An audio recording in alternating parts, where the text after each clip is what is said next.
Hi, the last rays of sun to record a quick video because I've been obsessed lately by the Chanel Byzance collection. It's an exclusive collection to Chanel website and selected retailers. And why I'm obsessed by this collection that I anti-hauled previously, because I watched Angela Van Ro's video and my gosh, those palettes are amazing. From the website they say that this makeup collection has incorporated Byzantine influences that inspired Gabrielle Chanel jewelry. So apparently the collection is inspired by Coco Chanel jewelry pieces that were influenced by Byzantine art. Although one of the palettes is called Baroque. It may be just because Baroque doesn't refer only to the art that came much later, of course, than the Byzantine period, but also it refers to opulence. So I like everything about these palettes. The only one that I don't like a lot is the reddish one, but still that one has a taupish shade at the bottom right that is amazing. My favorites are the Parure Baroque and the two neutral ones that Angela Van Ro's reviewed on her channel, Parure Cristal and Parure Venitienne. I love the name Parure because it refers to a set of jewelry. So like the eyeshadows are jewels and you wear them in a set. So this set of 4 eyeshadows. Then I said, okay, should I buy them? They are quite expensive. I said, okay, let's try to see if I have something like those special shades in Parure Venitienne and Parure Cristal. And that was what inspired this video. I'm not sure if I will end up buying those palettes. I'm into light makeup lately. I quite like that traditional baked formula from Chanel. It's very lightweight. And I also like the soft looks that I've seen around. But right now I haven't purchased them yet. And I'd like to show you some alternatives. The challenge is to find something that is texturally similar to those original Chanel shades. And I thought about my Surratt collection. So this is an example of one, and these are from the Halogram collection. And this in particular is Aurora.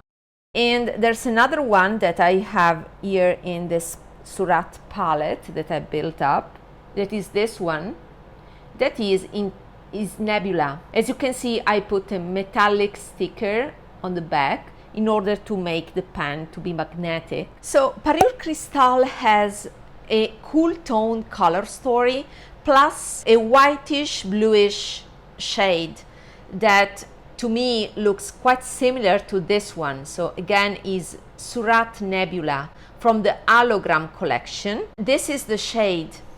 As you can see, this is very finely milled.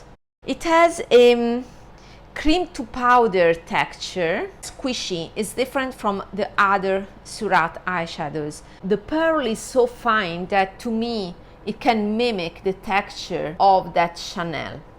This has still a duochrome effect, in it shifts purple, as you can see. The refined shimmer here is quite transparent, while I'm afraid that the Chanel one will have more of a whitish base. But other than that, I think the pearl is as fine as the Chanel one.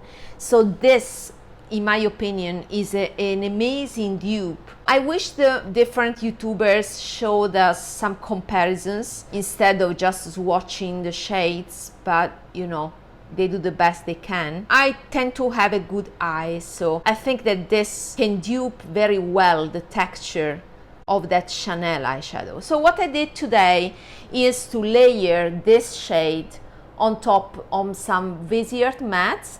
And I needed some pink, right? And I have this palette by Tom Ford that is Soleil d'hiver. That, guys, reminds me of that palette. Actually, this may be a combination of the two Chanel palettes, Parure Venitienne and Parure Cristal. Especially this shade is the cooler mauvish color that is present in that palette. And there's also a brown here. Now I find that this gel to powder formula by Tom Ford is the closest to the baked shade by Chanel, with the difference that these ones by Tom Ford are more frosty. The Chanel ones are more subtle, but the formula has an appearance that is quite close. So they have the sheen that I wanted. So what I think is that maybe this shade that seems mauvish, taupish here in the pan is actually more similar to the lighter shade of the Chanel one, and I think the Chanel one is lighter even in pigmentation. Well, this could be a dupe for the brown, although instead of this one I would rather use a Viseart one. And this morning I used this one, this brown, that can be actually modulated to be very light in pigmentation. So the Viseart ones have this peculiarity, you see, of being buildable. So it can mimic that sheerness of the pigment of the Chanel palettes. So I've used this shade, and this shade, and to me this trio here is very close to the original Parure Crystal. So do you need that? Not really. I think I can skip that confidently. Again, it's a pink palette, but it's a light pink. It's not the Pat McGrath pink that tends to be more plummy and more pigmented, darker. Next palette is Parure Venitienne, and that palette has an amazing combination of warm tones, salmony, yellowish tones. Venice has its origin in the Byzantine period, so Parure Venitienne reminds me of, more than the Byzantine period, to me, that color story of that Parure Venitienne, I relate that color story to Canaletto paintings, because if I think about Venice, I think about pinkish sunset, that warmth of the city during sunset. Another connection I can make is with Tiepolo. I can see how this palette is called Venitienne, and I love how they pick the colors. To me, that special shade, that greenish shade, is very similar to this Aurora by Surratt. You see here, let me focus, how fine again is the pigment, but it can build up. A very fine, sophisticated pigment by Surratt. To complete the color story, I would add a salmon peach. Now I can use this one, but I don't know how much pigmented it is. I'm not fond of it. Let me put it here. This may be even closer to that gold because it is yellowish. This was more glittery in the Tom Ford palette. Just the sheen here. Let me layer this one on top. So this may be closer to the effect of that yellow gold. And for the peach, I would go for Prada. This Prada satin one is a great peach that is more pigmented and still in a satin formula, you see. So this combo, 1, 2, 3, plus I should pick a yellowish brown that I think I can easily find from the Viseart, not the neutral matte, but the warm matte that has a yellow base.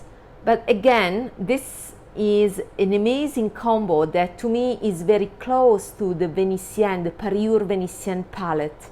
So as you can see, all in all, I think I don't need these palettes because, you know, I own them already with my high-end luxury collection. I even prefer the Surratt formula rather than the baked shades by Chanel. Other notes, I want to show you the difference between these fine Surratt pigments and the more impactful Pat McGrath one.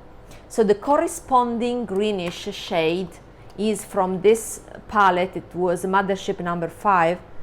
This one is green, you see, but it has a purple flip and it has a different texture, more impactful.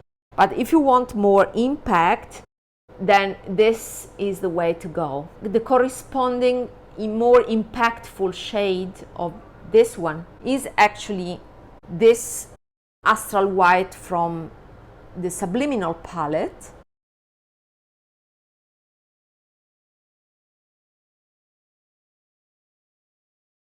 But I like how subtle and fine are the Surratt ones. I think these are beautiful color stories, and I'm quite surprised about how well I can replicate this color story. So I may be strong enough, thanks to this video, and not to buy the Parure Cristal and the Parure Venitienne. The last piece of information is about jewels inspired by the Byzantine period. I wanted to find something that was similar to those bracelet and cuffs that are shown in the promo pictures by Chanel. I even checked if they were available for purchase, the original one by Chanel. Apparently they aren't, but they would cost thousands of dollars. I can't afford them. So I researched for something similar, and I came across this brand that is called Silvia Toledano that I wanted to share with you. No commission whatsoever. It's just a research that I did by myself. And there are these Byzance cuffs that unfortunately have oval gems, so not square shaped like the Chanel ones, and they are also not so dense as the Chanel ones, but they are quite similar, and they are in the range of $400. They are high-end bijoux. They are not plastic. They are made with real gems. So that's it for today, and see you in my next video. Bye bye.